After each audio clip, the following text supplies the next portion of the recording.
We're here in Drogheda, in the ruins known locally as the Old Abbey.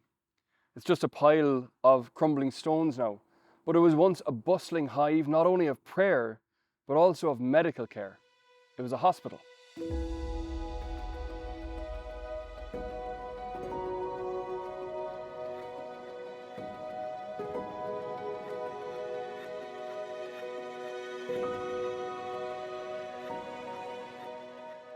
We tend to think of hospitals as a modern phenomenon, but in fact they go way back.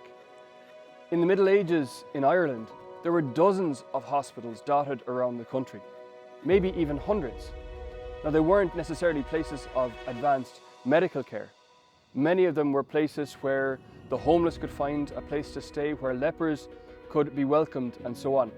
Some of them were very, very small, but the largest of them had up to 150 beds. Some of these hospitals left traces in place names. There's some obvious ones like Spiddal in Galway and Hospital in Limerick, but others are a bit more cryptic.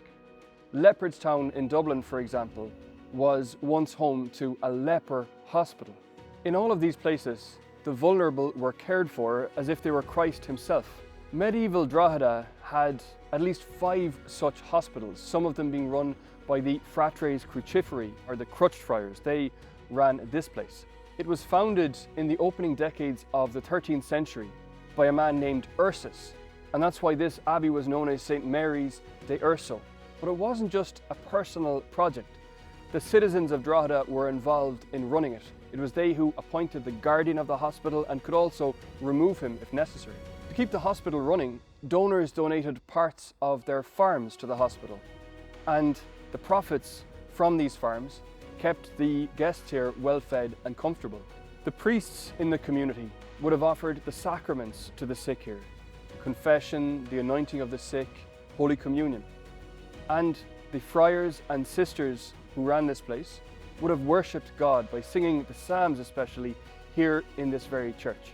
And we know too that this hospital had a cemetery associated with it, which would provide free burial to those in need of it. Burying the dead is, after all, one of the 7 corporal works of mercy. Just imagine for a minute you're living in Drogheda in the 13th century and you fall ill. Maybe you don't have children to care for you. Maybe you can't afford the doctor. There's certainly no such thing as medical insurance. But you might not be all that worried, because you know about places like this. You know that there are people who have dedicated their lives to honoring Christ by caring for the sick.